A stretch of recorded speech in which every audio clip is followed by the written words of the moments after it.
అట్లానే ఇవాళ జనవరి 3వ తారీఖు అంటే భారతదేశ వ్యాప్తంగా ఉన్నటువంటి మన ఆడబిడ్డలకు పండగ దినం, సావిత్రిబాయి పూలే గారి జన్మదినం. మరి సావిత్రిబాయి పూలే గారి 194వ జయంతి సందర్భంగా అందరికీ కూడా హృదయపూర్వకంగా నా శుభాకాంక్షలు తెలియజేసుకుంటా ఉన్నాను. మరి సావిత్రిబాయి పూలే అంటే ఆమె మామూలు బిడ్డ కాదు, ఒక పులి బిడ్డ. భారతదేశ వ్యాప్తంగా ఉన్నటువంటి ఆడబిడ్డలందరూ ఇవాళ చదువుకుంటున్నారంటే రోజు పొద్దున్న లేస్తే ఆమెకు దండం పెట్టుకోవాల్సినటువంటి పరిస్థితి. మరి సావిత్రిబాయి పూలే గారు తన జీవిత ప్రస్థానం మొదలుపెట్టినప్పుడు ఆమె కూడా చదువుకోలేదు, కానీ ఒక మహనీయుడిని ఆమె పెళ్లి చేసుకున్నది. బాపు జ్యోతిబా పూలే గారు పెళ్లి చేసుకున్న తర్వాత తన భార్య చదువుకోవాలని దగ్గరుండి భార్యను చదివించిన తర్వాత సావిత్రిబాయి పూలే గారు అనేక మంది ఆడబిడ్డలకు తను స్వయంగా చదువు చెప్పింది. ఎంతోమందికి చదువు నేర్పినటువంటి వ్యక్తి సావిత్రిబాయి పూలే గారు. మరి ఆ ఇద్దరు పుణ్య దంపతులు ఉద్యమంలోనే కాదు అన్నిట్లో కూడా జీవిత పర్యంతం కలిసి కష్టపడ్డారు. మొత్తం సమాజ ఉద్ధరణ చేయాలంటే విద్యా వికాసం కావాలని చెప్పి వారిద్దరు విద్య కోసం ప్రయత్నం చేసిండ్రు. చాలా అవమానాలు చేసిండ్రు. పాపం ఆమె బజార్లో నడిచిపోతుంటే రాళ్లతో కొట్టిండ్రు. ఒకప్పుడు మీద పేడ నీళ్లు చల్లినటువంటి పరిస్థితి ఉండే. అయినా సరే మొక్కువోని ధైర్యంతో మరి సమాజ వికాసమే నాకు కావాలని ముందుండి పోరాటం చేసినటువంటి మహనీయురాలు సావిత్రిబాయి పూలే. వారి జయంతిని ఇంత పెద్ద ఎత్తున మనం సెలబ్రేట్ చేసుకోవడం అన్నది నిజంగా తెలంగాణ బీసీ బిడ్డలది, తెలంగాణ బిడ్డలందరికీ కూడా జన్మ ధన్యమైనట్టుగా నాకు అనిపిస్తూ ఉన్నది. అదేవిధంగా మరివాళ మనం సావిత్రిబాయి పూలే గారి జన్మదినం సందర్భంగా ఇంతమందిని కలిసినాం. ఆవిడ ఉద్యమ స్ఫూర్తిని మనం ముందుకు తీసుకెళ్లాల్సినటువంటి అవసరం ఉన్నది. మరి ఇవాళ ఉద్యమం దేనికోసం చేయాలి ఒక్కసారి మనం ఆలోచన చేసుకోవాలి. చరిత్ర తెలుసుకున్నోడే భవిష్యత్తు నిర్మాణం చేస్తారని చెప్తారు. మరి 75 ఏళ్ళు అవుతుంది భారతదేశానికి స్వాతంత్రం వచ్చి. మరి ఇక్కడ ఇంతమంది బీసీ బిడ్డలు ఉన్నాం. ఈ 75 ఏళ్ళ స్వతంత్ర భారతదేశంలో మనకి ఏం జరిగిందన్నది ఒకసారి ఆలోచన చేసుకోవాలి. నిజానికి చాలా మంది గొప్ప గొప్ప మాటలు చెప్తారు. కులం లేదు, కులరహిత సమాజం నిర్మిస్తామని చెప్తారు. కానీ అది వాస్తవమా? భారతదేశంలో కులం ఉన్నది, అది వాస్తవం. ప్రతి ఒక్కరం కులాల ఆధారంగానే బతుకుతా ఉన్నాం, అది కూడా వాస్తవం, కాదనలేనటువంటి వాస్తవం. అయితే భారతదేశ రాజ్యాంగం రాసినటువంటి పెద్ద మనుషులందరూ కూడా కులం వాస్తవం కాబట్టే కులం ఆధారంగా కొన్ని రక్షణలు కల్పించినారు. చాలా సంతోషకరం. ఎస్సీలలో ఉన్న కులాలకు, ఎస్టీలలో ఉన్న కులాలకు భారతదేశ రాజ్యాంగంలో కొన్ని రక్షణలు కల్పించినారు.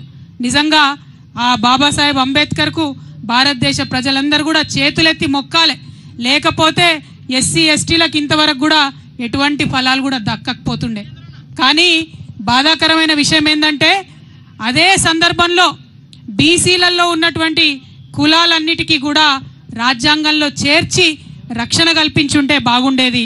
కానీ అది జరగలేదు. మరి అది జరిగి ఉంటే ఇవాళ నేను బలంగా చెప్తా ఉన్నా, మన బీసీల సంఖ్యాబలంతో నేను చెప్తా ఉన్నా, ఆనాడే రాజ్యాంగంలో బీసీలకు రక్షణ దొరికి ఉంటే ఇవాళ భారతదేశం అభివృద్ధిలో అమెరికాను దాటేసి ఉండేదనేటటువంటి విషయాన్ని మనం ఈ సందర్భంగా చెప్పుకోవాల్సినటువంటి అవసరం ఉంది. కానీ జరగలేదు.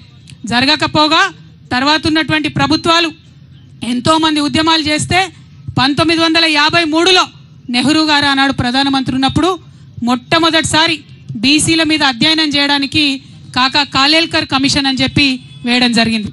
పాపం ఆయన పెద్ద మనిషి, మంచిగా చదివిండు, పరిస్థితులు అధ్యయనం చేసిండు, భారతదేశం అంతా తిరిగిండు, 2 ఏళ్లలో రిపోర్ట్ ఇచ్చిండు. అయితే నెహ్రూ గారు ఏం చేసిరంటే ఆనాడు, నువ్వు రిపోర్ట్ ఇచ్చినావు కరెక్టే, 2399 కులాలు ఉన్నాయి బీసీలల్లా అని చెప్తున్నావు కరెక్టే, అందులో 837 కులాలు ఎంబీసీ కులాలు మోస్ట్ బ్యాక్వర్డ్ ఉన్నాయని చెప్తున్నావు కరెక్టే, కానీ దీనికి ప్రాతిపదిక ఏంటిది అని ఒక ప్రైమ్ మినిస్టర్ స్థాయిలో ఆ రోజు ఆయన చెప్పి ప్రైమ్ మినిస్టర్ నెహ్రూ గారు ఆ యొక్క రిపోర్ట్ని ఆనాడు రిజెక్ట్ చేసిండ్రు.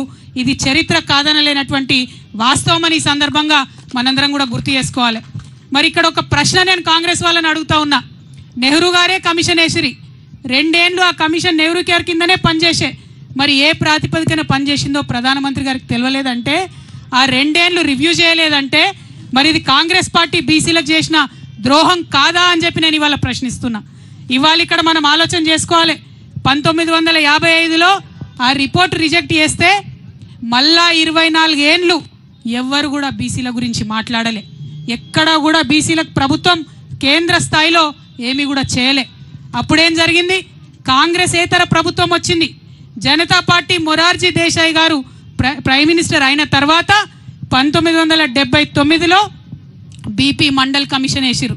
కాంగ్రెస్ వాళ్ళు వేయలే మండల్ కమిషన్, వేసింది మొరార్జీ దేశాయ్ జనతా పార్టీలో. ఆయన పెద్ద మనిషి, బాగా స్టడీ చేసిండు. చాలా అన్యాయం జరుగుతుంది, 70% విద్యా ఉద్యోగాలలో మరి వాటా ఇవ్వాలని చెప్పి సంవత్సర కాలం లోపలనే రిపోర్ట్ ఇచ్చిండు. కానీ అంతలోపు ఏమైంది? జనతా పార్టీ పోయింది, ఇందిరమ్మ రాజ్యం వచ్చింది. ఇందిరమ్మ రాజ్యంలో ఏం జరిగింది? గొప్పగా చెప్తున్నారు ఇవాళ. ఇందిరమ్మ రాజ్యంలో ఏం జరిగిందంటే మండల్ కమిషన్ రిపోర్ట్ తీసి 10 ఏండ్లు బీర్వాల పెట్టి భద్రంగా తాళం వేసిండ్రు. తప్పితే ఇందిరమ్మ రాజ్యంలో బీసీలకు న్యాయం జరగలే. ఇవాళ నేను అడుగుతా ఉన్న కాంగ్రెస్ పార్టీని, కాదంటారా ఈ వాస్తవాన్ని? 1980లో మండల్ కమిషన్ రిపోర్ట్ ఇస్తే మళ్ళా కాంగ్రెసేతర ప్రధానమంత్రి విపి సింగ్ 10 ఏండ్ల తర్వాత వచ్చేంత వరకు కూడా బీసీల గురించి కాంగ్రెస్ పార్టీ మాట్లాడిన పాపాన పోలేదు. ఇవాళ బాగా నోరు పెట్టుకొని మాట్లాడుతున్నారు. మేమందరం బీసీలం ఇందిరా పార్క్ దగ్గర 2 ముచ్చట్లు మాట్లాడుకుంటామంటే నిన్న రాత్రి 9 దాకా పర్మిషన్ ఇవ్వకుండా ఇబ్బంది పెట్టి, ఇక మీకు ఇప్పుడే బీసీలు గుర్తొచ్చిరా అంటారు. చెప్తాం మీ చరిత్ర కూడా చెప్తాం. మీరు 10 ఏండ్లు భద్రంగా బీర్వాల పెట్టి తాళం పెట్టిరు మండల్ కమిషన్ రిపోర్ట్. మళ్ళా కాంగ్రెసేతర ప్రధానమంత్రి వచ్చినప్పుడే, విపి సింగ్ గారు వచ్చినప్పుడే దానికి న్యాయం జరిగింది. ఆయన అమలు చేసిండు పాపం మండల్ కమిషన్ రిపోర్ట్ని. అమలు చేస్తే ఇక గొప్పగా మాట్లాడే భారతీయ జనతా పార్టీ నాయకులు విపి సింగ్ గారికి ఆనాడు సపోర్ట్ విత్డ్రా చేసుకున్నారు. ఆయన ప్రభుత్వాన్ని కూలగొట్టిండ్రు. సంకీర్ణ ప్రభుత్వం ఉండే, బీజేపీతో కలిసిన ప్రభుత్వం ఉండే, బీసీల కోసం మంచిగా చేసినటువంటి వ్యక్తి ప్రధానమంత్రిగా ఉండడానికి లేదని బీజేపీ ఆనాడు సపోర్ట్ వాపస్ చేసుకున్నది. ఇది కాదా, ఇది తప్ప బీజేపీ నాయకులు ఇవాళ ఆన్సర్ చేయాలి. ఆనాడు మరి కాంగ్రెస్ వాళ్ళకు కూడా ఉండే ఎంపీలు, కానీ విపి సింగ్కి సపోర్ట్ చేయలేదు. మొత్తానికి ఆయన ప్రభుత్వాన్ని ఊలగొట్టిండ్రు. తర్వాత కేసుల మీద కేసులు వేసిండ్రు. 1993లో 27% కేవలం ఉద్యోగాలలో మాత్రమే బీసీలకు రిజర్వేషన్ వచ్చింది. కేవలం ఉద్యోగాలలో మాత్రమే. మళ్ళీ 2006 దాకా అంటే ఇంకొక 13 ఏండ్లు విద్యలో మనకు రాలేదు రిజర్వేషన్. 2006లో మళ్ళా 13 ఏండ్లకు అప్పుడు విద్యలో రిజర్వేషన్ వచ్చింది. అంటే ఈ నెహ్రూ గారి రాజ్యంలో అన్యాయమే, ఇందిరమ్మ రాజ్యంలో బీసీలకు అన్యాయమే. తర్వాత రాజీవ్ గాంధీ గారు వస్తే ఇదే విపి సింగ్ గారు నేను అమలు చేస్తున్న మండల్ కమిషన్ రిపోర్ట్ అంటే పార్లమెంటులో 1.5 గంటన్నర మాట్లాడతారు రాజీవ్ గాంధీ గారు. మాట్లాడి ఏమంటారు? బీసీలకు రిజర్వేషన్లు ఇస్తే ఈ దేశం విచ్ఛిన్నం అయిపోతుందని చెప్పి ఆనాడు రాజీవ్ గాంధీ గారు మాట్లాడినరు. ఇది చరిత్ర కాదని లేని వాస్తవం. ఇది తప్ప అని నేను కాంగ్రెస్ వాళ్ళని వాళ్ళు అడుగుతా ఉన్నా. ఆ తర్వాత 2006లో విద్యలో వచ్చింది రిజర్వేషన్. ఇక కొట్లాడంగా మరి సోనియమ్మ రాజ్యం వచ్చింది. సోనియమ్మ రాజ్యంలో 2011లో కులగణన చేస్తామని చెప్పి మొదలుపెట్టిండ్రు. 4500 కోట్ల రూపాయలు ఖర్చు పెట్టిండ్రు, కులగణన చేసిండ్రు. కానీ ఆ రిపోర్ట్ మాత్రం ఇంతవరకు బయట పెట్టలే. ఎందుకోసం? భయం. మనం ఎంతమంది ఉన్నామో తెలిస్తే అంత వాటా ఇవ్వాల్సి వస్తుందని భయం తప్పితే ఇంకొకటి ఏమీ లేదు. 4500 కోట్లు ఖర్చు పెట్టి సోనియమ్మ రిపోర్ట్ ఇవ్వకుండానే వెళ్ళిపోయింది. ఆ తర్వాత బీజేపీ ప్రభుత్వం 2014లో వచ్చింది. వచ్చిన తర్వాత బీజేపీ వాళ్ళు కూడా రిపోర్ట్ బయట పెట్టలే. బయట పెట్టకుండా ఇప్పుడు ఏమంటారు? బాజాప్తా ఓపెన్గా చెప్తున్నారు బీజేపీ నాయకులు, మేము కులగణనకు వ్యతిరేకం, మేము కులగణన చెయ్యము అని చెప్తా ఉన్నారు ఇవాళ. అట్లా అని చెప్పి సుప్రీంకోర్టులో కూడా వాళ్ళు అఫిడవిట్ వేసిండ్రు. ఇవన్నీ ఎందుకు చెప్పుకుంటున్నామంటే 2 జాతీయ పార్టీలు, అది కాంగ్రెస్ కావచ్చు బీజేపీ కావచ్చు, అడుగడుగున బీసీలకు అన్యాయం చేసిరు తప్పితే ఎక్కడ కూడా న్యాయం చేయలే. ఇవాళ నేను ఇప్పుడు చెప్పినటువంటి విషయాలన్నీ ఏ ఒక్కటి అవాస్తవమైనా నేను రాజకీయాల్లోంచి శాశ్వతంగా తప్పుకుంటానని చెప్పి ఛాలెంజ్ చేస్తా ఉన్నా కాంగ్రెస్ పార్టీకి, బీజేపీ పార్టీకి. నేను కరెక్ట్ మాట్లాడుతా ఉన్నా, న్యాయబద్ధంగా మాట్లాడుతా ఉన్నా, ధర్మబద్ధంగా మాట్లాడుతా ఉన్నా. ఎవరన్నా ఈ భారతదేశంలో బీసీలకు న్యాయం చేసిరంటే అది కేవలం ప్రాంతీయ పార్టీలు మాత్రమే. పైన మమతా బెనర్జీ దగ్గర నుంచి మొదలు పెట్టుకుంటే నవీన్ పట్నాయక్ గారు కావచ్చు, శరద్ పవార్ గారు కావచ్చు, ఏఐడిఎంకే కావచ్చు, డిఎంకే కావచ్చు, ప్రతి ఒక్క చోట మీరు ఎక్కడ చూసినా మన కేసీఆర్ గారు కావచ్చు, ఎన్టీఆర్ గారు కావచ్చు, కేవలం బీసీలకు న్యాయం చేసిందంటే ప్రాంతీయ పార్టీలు మాత్రమే న్యాయం చేసినాయన్న విషయం మనం విస్మరించడానికి లేదు అని మీకు ఈ సందర్భంగా నేను తెలియజేస్తా ఉన్నా. మరి ఇవాళ ఈ బీసీ మహాసభ వేదిక ద్వారా భారతీయ జనతా పార్టీని మేము మొదటి డిమాండ్ చేస్తూ ఉన్నాం. అదేంటంటే ఇప్పుడు సెన్సస్ చేస్తున్నారు, జనాభా లెక్కలు చేస్తున్నారు ఈ సంవత్సరంలో 2025లో. తప్పకుండా దాంట్లో కులగణన చేయవలసిందిగా భారతీయ జనతా పార్టీని నేను డిమాండ్ చేస్తూ ఉన్నా. ఇక్కడ మరి రేవంత్ రెడ్డి గారి ప్రభుత్వం నడుస్తుంది, మీ అందరికీ తెలుసు. రేవంత్ రెడ్డి గారి ప్రభుత్వం మనకేం చెప్పింది, ఎన్నికలలో ఏం హామీ ఇచ్చిండ్రు?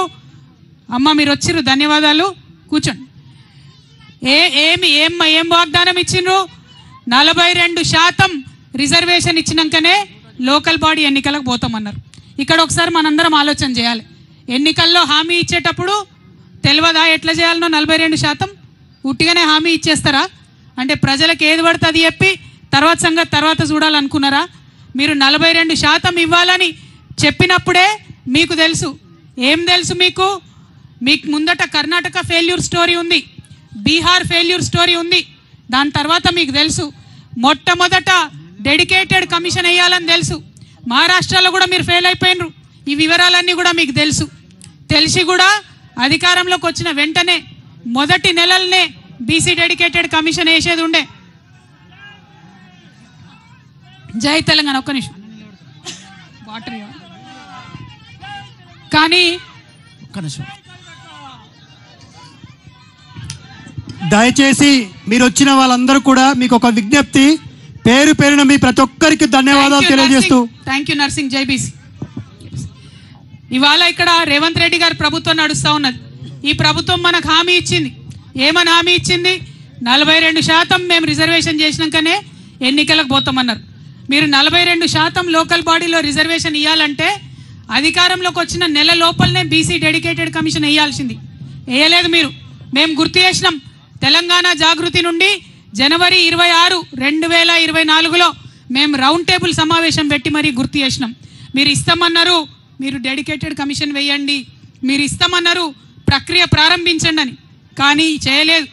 చేయకుండా మనందరం కూడా గొడవ చేసేంత వరకు, హైకోర్టు మొట్టికాయలు వేసేంత వరకు కూడా రేవంత్ రెడ్డి గారి ప్రభుత్వం బీసీ డెడికేటెడ్ కమిషన్ వేయలేదన్నటువంటిది వాస్తవం. ఇప్పుడు వేసిండ్రు, 2 నెలలు అయింది బీసీ డెడికేటెడ్ కమిషన్. కానీ ఈ లోపల ఏం చేసిండ్రు? లెక్కలు ఇంకో కమిషన్ పెడుతున్నది. అంటే ఇందులో కుట్ర ఏముంది? లెక్కలు ఒక కమిషన్ పెడుతున్నది, రిపోర్ట్ ఇంకో కమిషన్ ఇస్తున్నది. రేపు పొద్దున ఇది నిలబడుతుంది ఆ కోట్ల. ఇగో ఇలా అందుకే పెట్టినాం బీసీ మహాసభ. ఉట్టిగా పెట్టలే, మాకు తెలియక పెట్టలే. కాంగ్రెస్ నాయకులు నన్ను అడుగుతున్నారు, ఎందుకు మాట్లాడుతున్నావు అని. నేను తెలంగాణ ఉద్యమం నుంచి వచ్చినటువంటి వ్యక్తిని. సందర్భోచితంగా మాత్రమే మాట్లాడతా. ఇవాళ సందర్భం ఉన్నది. ఈ సందర్భం మిస్ అయిన తర్వాత, లోకల్ బాడీ ఎన్నికలు అయిపోయిన తర్వాత అప్పుడు మాట్లాడితే ఏమంటారు? కవితమ్మ ఎందుకు మాట్లాడలే ముందు అంటారు. అందుకే ఇప్పుడు మాట్లాడుతున్నాం. చెప్పాలి. ఇవాళ మీరు జవాబు చెప్పాల్సిందే. 42% ఏ విధంగా రిజర్వేషన్లు ఇస్తారో ఆ ప్రక్రియలో లోటుపాట్లు లేకుండా ప్రభుత్వం చేయాల్సిందే అని చెప్పి మేము కోరుతా ఉన్నాం. ఇవాళ ఈ బీసీ మహాసభ ద్వారా మీ అందరి మద్దతుతోని ఇక్కడ ఉన్నటువంటి కాంగ్రెస్ పార్టీకి నేను డిమాండ్ చేస్తూ ఉన్నాను. 42% రిజర్వేషన్ మీరు చెప్పిండ్రు. మరి ఎందుకు చెప్పారో 42% నాకు అర్థం కాలే. బీసీలు 42% కన్నా ఎక్కువనే ఉంటారు, అవునా కదా? ఎక్కువనే ఉంటాం. మరి 42% అని చెప్పిండ్రు. పోనీ చెప్పినంతనన్నా మీరు అమలు చేయండి.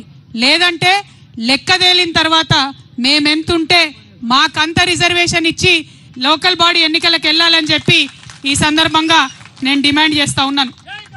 మరి ఇవాళ చాలామంది చాలా రకాలుగా మాట్లాడుతున్నారు. సావిత్రిబాయి పూలేకి నిన్న మనం ధర్నా పెట్టంగానే సావిత్రిబాయి పూలే జయంతి అఫీషియల్గా చేయాలని రాత్రి పూట మరి ప్రభుత్వం నిర్ణయం తీసుకున్నదట, అవునా కాదా? ఇది డెఫినెట్గా మన విజయమే. నేను చెప్తా ఉన్నా, కదులుతున్నాయి జంగు పట్టిన ప్రభుత్వం రథచక్రాలు కదులుతున్నాయి. తప్పకుండా రానున్నాయి. మన బహుజనులందరూ కూడా మంచి రోజులు రానున్నాయి. మనం ఇట్లనే ఉద్యమించాలి. ఉద్యమిస్తేనే చీకటి జీవితాల్లో సూర్యుడు ఉదయిస్తాడు, అంతే తప్పితే మామూలుగా రాదు. కాబట్టి ప్రభుత్వం దొంగ లెక్కలు, కాకి లెక్కలు కాకుండా నిజమైన లెక్కలు పెట్టి వాటా బీసీలకు ఇస్తామని వాగ్దానం చేసింది. ఇవ్వాలని మరొకసారి డిమాండ్ చేస్తున్నా. ఇక్కడ వచ్చిన మా మిత్రులందరూ కూడా కోరుతున్నా, మీకు భూమికి ఉన్నంత ఓపిక ఉండాలి. ఎందుకంటే 70 మంది మాట్లాడేది ఉంది అలా. మనము ప్రతి కులం నుంచి ఒక వ్యక్తికి ఇక్కడ పిలిచినాం. పాములు పట్టే అన్న కూడా వచ్చిండు, మరి పాము కూడా తీసుకొని వచ్చిండంట. భయపడకుండా ఎవరు, ఇప్పుడైతే కంట్రోల్నే ఉంది అది, కానీ పాము కూడా వచ్చింది మన మీటింగ్కి. నేను మిమ్మల్ని రిక్వెస్ట్ చేసేది ఏంటంటే, బీసీలలో ఉన్న అన్ని కులాలకు సంబంధించినటువంటి నాయకులు వారి వాయిస్ వినిపించాలనే ఉద్దేశంతో ఈ సభ పెట్టుకున్నాం. కొంచెం రష్ ఎక్కువైంది, అడిదికి ఎండ కొడుతుంది నాకు తెలుసు, క్షమించాలి. పోలీసు వాళ్ళు లేట్గా పర్మిషన్ ఇవ్వడంతో అంతకన్నా ఎక్కువ నీడ వేసే అవకాశం రాలేదు. మీ అందరితో నా రిక్వెస్ట్ ఏంటంటే, ప్రతి ఒక్కరికి మాట్లాడే అవకాశం ఇద్దాం. మధ్య మధ్యలో మా కళాకారులు వచ్చిండ్రు, కళాకారులందరూ కూడా మేము బీసీ కళాకారులం ఉద్యమిస్తామని చెప్పి వారు వచ్చిండ్రు, వారు కూడా పాటలు పాడుతుంటారు. మొత్తం అయిపోయినాక అందరూ 70 మంది మాట్లాడినాక లాస్ట్కు మళ్ళొకసారి ఈ మహాసభ తీర్మానాలు చేసుకొని అప్పుడు సభ ముగిస్తాం. కాబట్టి ఓపికగా కూర్చోవాలని చెప్పి అందరికి కోరుతా ఉన్నా. జై బీసీ, జై తెలంగాణ, జై తెలంగాణ, జై భీమ్, జై భీమ్. అక్క